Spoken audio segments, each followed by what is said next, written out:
Hello student, स्वागत है आप सभी का एक बार फिर से हमारे इस ऑफिशियल यूट्यूब चैनल में जिसका नाम है एसोल सॉल्यूशन। मैं चंदन कुमार हाजिर हूँ आप सभी के सामने अपनी एक और नई वीडियो के साथ। सो गाइस, आज की इस नई वीडियो में हम बात करेंगे उन सभी स्टूडेंट्स के लिए जो एसओएल, एनसीवैब, रेगुलर कॉलेज, इग्नू या देश की किसी भी यूनिवर्सिटी में पढ़ते हैं और वो आईजीपी यानी इंडियन गवर्नमेंट पॉलिटिक्स को पढ़ रहे हैं और उनको भारतीय संविधान में जो संघीय भारतीय विशेषता है, आपसे दो तरीके से क्वेश्चन पूछा जा सकता है। भारतीय संविधान की विशेषता बताइए, या फिर आपसे ये भी पूछा जा सकता है कि भारतीय संविधान की संघीय विशेषता बताइए। तो दोनों क्वेश्चन में पॉइंट्स आप सिमिलरली लिख सकते हो। तो चलिए ज़्यादा देर न करते हुए आज के अपनी इस वीडियो को हम स्टार्ट करते हैं।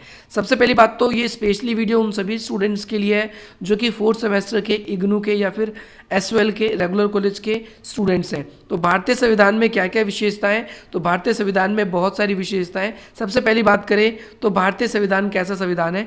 लिखित संविधान है। अब आपके मन में ये सवाल आएगा कि किस भारतीय संविधान लिखित है?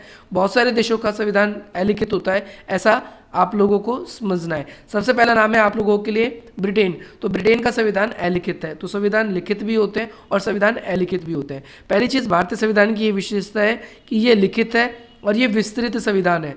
सेकंड चीज़ आप लोगों को ये याद रखना है कि भारत में संघवाद है। संघवाद जिसे इंग्लिश में हम फेडरेशन या फेडरल सिस्टम भी कहते हैं। संघवाद एक ऐसी शासन प्रणाली होती है जिसमें दो या दो से अधिक स्तर पे शासन व्यवस्था होती है। तो हम ये कह सकते हैं कि भाई भारत में दो स्तर पे शासन व्यवस्था है। पहला अगर हम देखें मेनली तो केंद्र स्तर पे और दूसरा है राज्य स्तर पे। तो हम सभी को पता है कि भाई संघवाद क्या है? दोनों स्तर की शासन के बीच में एक समझौता हो रखा है कि भैया कुछ ऐसे क्षेत्र दिए गए जिस पे केंद्र सरकार कानून बना सकती है, कुछ ऐसे स्तर हैं जिस पे राज्य सरकार कानून बना सकती है। तो केंद्र सरकार के बीच में जो बंटवारा हो वो आवश्यक हो, और इसके लिए जो बंटवारे की बात है यानी केंद्र की शक्तियाँ क्या होगी, राज्य की शक्तियाँ क्या होगी, ये हमें आवश्यक समझना है। और लिखित संविधान इसलिए होना आवश्यक है ताकि हमें दोनों प्रकार की, अगर हमें शासन व्यवस्था की शक्तियों के बारे में जानना है, उनके अधिकार क्षेत्र के बारे में जानना है, तो हमें ये लिखित संविधान के थ्रू ही पता चलेगा। इसके अलावा किस सरकार की कौन सी सीमाएं, किस दायरे तक किसको काम करना है, ये सब हमें संविधान में ही वर्णित मिलता है।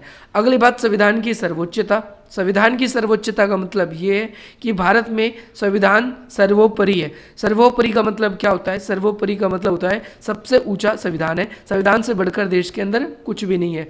संविधान की बात करें तो भारतीय संविधान लिखित संविधान है। कैसा है? लिखित है। और संविधान की सर्वोच्चता के लिए लिखित चीज़ें होना अनिवार्य है ताकि कल को अगर समाज में आक्रोश बन जाए तो लिखित संविधान के जरिए उन आक्रोश को न्यायालय द्वारा या और किसी गतिविधियों के द्वारा शांत किया जा सके।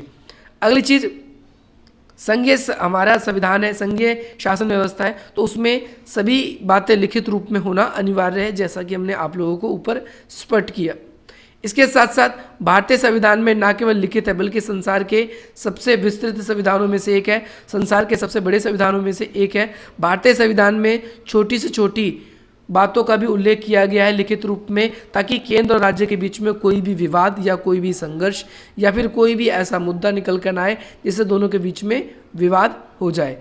नेक्स्ट पॉइंट है संविधान में संशोधन प्रणाली या संविधान में संशोधन प्रक्रिया। तो भारतीय संविधान में संशोधन प्रणाली जटिल भी है और सरल भी है। यानी हम कह सकते हैं भारतीय संविधान कैसा है? कठोर भी है और लचीला भी है। अगर हम बात करें अमेरिका, ऑस्ट्रेलिया, स्विट्जरलैंड, तो इन देशों के संविधान में संविधान संशोधन का मतलब होता है संविधान में कुछ नया जोड़ना या पुराना घटा देना। तो भाई संविधान में कुछ नया जोड़ना या पुराना घटाने में वहाँ की प्रक्रिया काफ़ी कॉम्प्लिकेटेड है, काफ़ी कठोर है। वहीं अगर हम भारत की बात करें तो भारत में दो प्रकार से आप लोगों को समझना है। वैसे तो 3 प्रकार होते हैं कि भाई पहला संशोधन का प्रकार वे होता है जिसके अंदर सिर्फ हम ये देखते हैं कि भाई संसद में सामान्य बहुमत चाहिए होता है। दूसरा जो है उसमें विशेष बहुमत चाहिए होता है, और तीसरा विशेष बहुमत के साथ में राज्य की जो आदि विधेयिका हैं उनका भी अनुमोदन आवश्यक है। तो संविधान में संशोधन करने के लिए भारत में अगर हम देखें तो 3 तरह की संशोधन प्रणाली का जिक्र है। इसके साथ साथ वैध शासन प्रणाली का होना। अगली विशेषता हमारे देश के संविधान की संघीय व्यवस्था की यह है कि भाई वैध शासन प्रणाली होना। भारत के अंदर आप सभी को पता है कि शासन जो भी है, शासन अंग है, वो निश्चित समय के लिए है। यानी लोकतांत्रिक शासन व्यवस्था है। इस लोकतांत्रिक शासन व्यवस्था में क्या होता है, जनता अपनी सरकार को स्वयं चुनती है, और जनता जब अपनी सरकार को स्वयं चुनती है तो जनता सरकार को एक निश्चित समय अंतराल के लिए चुनती है कि अगर सरकार जनता के हित में कार्य नहीं कर रही तो जनता के पास में ये अधिकार होता है कि अगली बार जब भी इलेक्शन होगा तो जनता उनको नहीं चुनेगी। तो वैध शासन प्रणाली का मतलब यह है कि जो भी शासन में आता है उसको लेकर आक्रोश नहीं होता, जैसे कि तानाशाही में या फिर राजतंत्र में होता है। एक अच्छा शासक अगर मर गया तो उसके बाद में या तो उसका पुत्र या फिर उसको मार के बैठने वाला जो सर्वशक्तिशाली है वो व्यक्ति बैठता है। तो हम क्या देखते हैं, हमारे देश में संघीय शासन व्यवस्था है और उसकी वजह से हमारे यहाँ पर एक हमने चुनाव व्यवस्था करी है सरकार को चुनने के लिए, और सरकार को चुनने के लिए चुनाव आयोग का निर्माण किया है। चुनाव आयोग की स्थापना अगर हम बात करें तो जनवरी 1950 में हुई है। कब हुई है? जनवरी 1950 में। और ये क्या करती है, राज्य स्तर की सरकारें और केंद्र स्तर की जो सरकारें उन दोनों को चुनने का कार्य करती है। यहाँ पर आप लोगों को एक पॉइंट याद रखना है कि भारत के जो नागरिक है वो दोहरी शासन प्रणाली के अंतर्गत आते हैं, यानी भारत के नागरिकों को दो तरह के शासन के अधीन में आते हैं, केंद्र सरकार और दूसरा राज्य सरकार। और भारत के लोगों को दो प्रकार के टैक्स भी देने पड़ते हैं, एक आपका सेंट्रल गवर्नमेंट को टैक्स देना पड़ता है और दूसरा स्टेट गवर्नमेंट को टैक्स देना पड़ता है। अगली हम बात करेंगे शक्तियों का विभाजन। तो भारतीय संविधान में शक्तियों का विभाजन किस तरीके से किया है, केंद्र सरकार के लिए अलग शक्ति का प्रावधान है, राज्य सरकार के लिए अलग शक्ति का प्रावधान है। अब ये क्यों किया गया है? ताकि दोनों में मतभेद पैदा ना हो, दोनों के बीच में कभी संघर्ष ना हो। इसके लिए हमने पूरे संविधान में 3 सूचियां बनाई है। सबसे पहला संघ सूची जिसपे केंद्र सरकार कानून बनाती है, दूसरा है राज्य सूची जिसपे राज्य सरकार कानून बनाती है, तीसरा है संवर्ती जिसपे दोनों सरकार कानून बना सकती है। अब यहाँ पर आप सभी के लिए कुछ विषय लिखे हैं इसके ब्रैकेट में, बट ये पुराना डाटा है। मैं आप सभी को ये कहना चाहूँगा कि आप गूगल पे एक बार ये डाटा चेक कर लें कि भाई संघ सूची में कितने विषय हैं। वैसे मैंने जिस बुक से आप सभी के लिए नोट्स प्रिपेयर किए हैं उसके अंदर 97 थे, क्योंकि ये बुक पुरानी है तो आप लोग अब इस डाटा को एक बार क्लियर कर लेंगे इंटरनेट से।